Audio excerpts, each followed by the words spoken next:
Bonsoir à toutes et à tous et bienvenue dans ce nouvel épisode d'un, deux, trois BD chez les libraires. Donc on n'a pas arrêté là depuis 4 semaines de se balader dans plein de librairies et ce soir on va aller retrouver François à la Casabule à Asnières. Bonsoir François, comment vas-tu? Bonsoir Christophe, ça va très bien. On est juste un petit peu sur les rotules en cette fin d'année, mais c'est bon. Il y Bon, a ce beaucoup de dernier confiance. week-end avant Noël s'est bien passé, tu as eu du monde dans la librairie? Ouais, on a eu du monde malgré la jauge. Finalement, la jauge, c'est pas mal. Ça permet de fluidifier l'afflux. Donc finalement, il faudrait instaurer ça tous les ans. Comme ça, les gens sont moins énervés. Enfin, ils sont énervés dehors, c'est vrai, mais on leur offre des petits chocolats sur le trottoir, on essaie de les faire patienter et c'est plutôt sympa. Alors, tu connais l'émission, je vais te demander juste avant Noël là tes trois coups de cœur. Ouais. Alors, j'ai pris trois livres qui m'ont particulièrement marqué, évidemment. C'est pas de la BD classique, c'est plus des romans graphiques. Enfin, ce sont franchement des romans graphiques. Le premier, ce sera La Bombe, qui était paru au mois de mars, juste avant le premier confinement. Voilà. Le deuxième, je vous parlerai de Sur la vie de ma mère, qui était paru, lui, en tout début d'année, qui est passé relativement inaperçu et je trouve que c'est bien dommage. Donc voilà, un petit coup de projecteur en fin d'année. Et enfin, vraiment le très gros coup de cœur de l'année, c'était L'Accident de chasse. Pour moi, c'est l'album de l'année. Vraiment. Voilà. Donc trois romans graphiques différents. Voilà. C'est mes trois choix de cette fin d'année.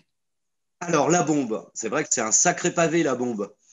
Alors là, la bombe, ouais, ça, on en a pour son argent au poids parce que c'est quand même le bouquin le plus lourd qu'on ait cette année.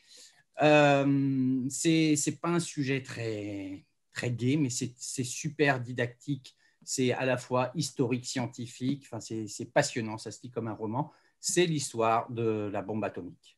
Donc, on reprend tous les intervenants qui ont travaillé sur la bombe depuis le début des années 30. On découvre, enfin moi perso, j'ai découvert que bien avant qu'elle existe, ils étaient tous dans une problématique de la guerre froide. Il ne fallait pas qu'un seul pays l'ait. Donc il y avait cette défiance entre eux. Donc il y a aussi bien les Italiens, les Allemands, les Français, les Américains. Tout le monde travaillait sur ce sujet. Puis on découvre un petit peu les missions va-t-en-guerre des militaires qui voulaient absolument pouvoir mettre fin à la guerre et qui poussaient tout le monde. On a la position de Heisenberg, je crois, qui était le savant allemand, qui lui aurait ralenti la recherche en Allemagne pour pas que Hitler l'ait. Voilà, on a quand même aussi les choses, les expériences qu'on a faites sur les soldats américains. On leur a injecté du plutonium pour voir un petit peu les effets secondaires. Enfin, des choses qui ne sont pas forcément très, très glorieuses. Il y a un petit truc au début qui chatouille pendant les premières pages, c'est que c'est raconté à la première personne et on se Mmh, demande vraiment mmh. qui raconte ça. Donc voilà, donc après, on ne va pas spoiler, mais la réponse arrive assez vite dans le livre.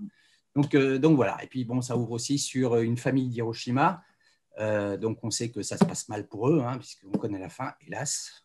Mmh. Voilà. Donc vraiment, le gros coup de cœur, c'est un truc, c'est cautionné par le monde, j'ai Donc, adoré. allez, La Bombe sous le Voilà, sapin.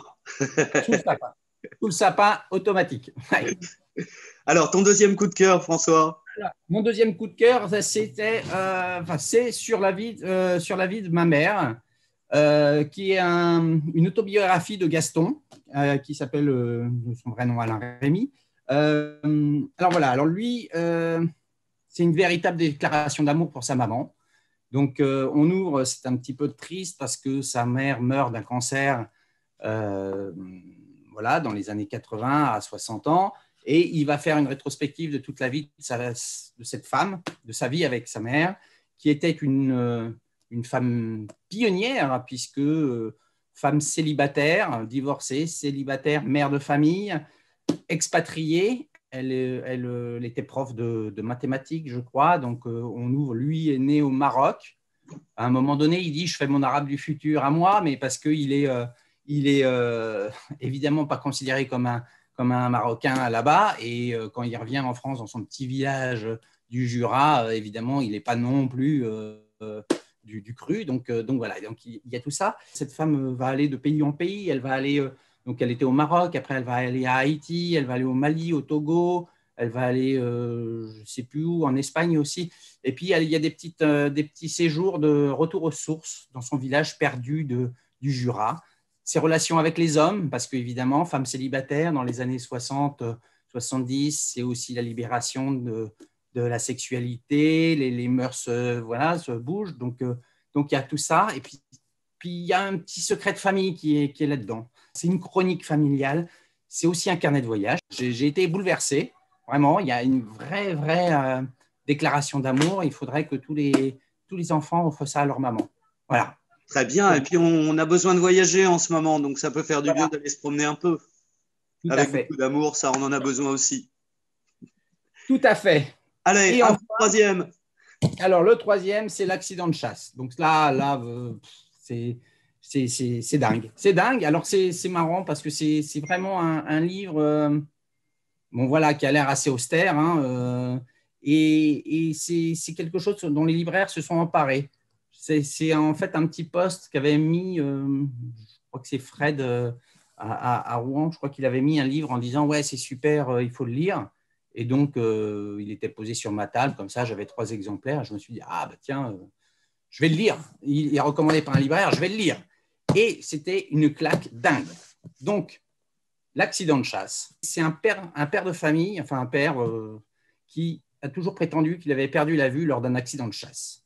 Et son fils va s'apercevoir que non, c'était lors d'un braquage. Donc son père a fait de la prison et n'est pas l'homme qu'il prétend être. Et pourtant, son père va faire une rédemption totale et va dire à son fils, voilà ce qui s'est passé, voilà comment je suis devenu l'homme que je suis aujourd'hui, c'est-à-dire un homme féru de littérature, amoureux de la poésie et écrivain lui-même. Et aveugle. Il est toujours aveugle. Et là, il va nous raconter. Donc, arrivé en prison, son compagnon de cellule, qui, pour la petite histoire, est l'un des pires assassins de l'époque, aux États-Unis, ça se passe, va lui dire « Ok, moi, je veux bien t'aider à te suicider. Je vais t'emmener au 9e étage de la prison et puis tu pourras sauter. Mais avant, tu vas lire un livre. Donc, tu vas prendre le braille et après, tu vas lire un livre. Et le livre, c'est la Divine Comédie de Dante.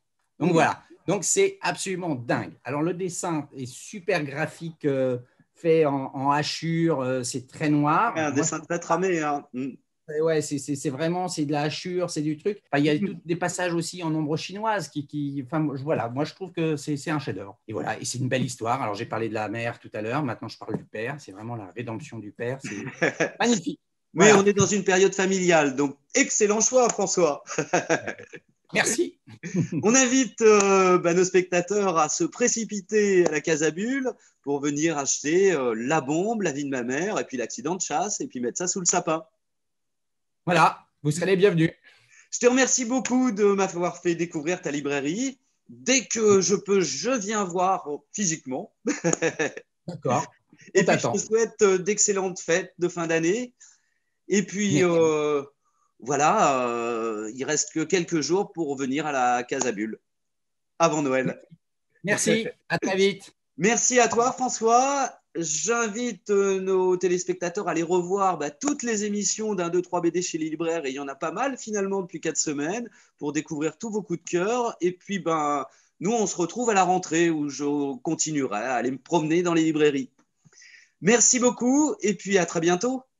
À très bientôt. Au revoir. Salut et bonne fête à tout le monde. Bonne fête.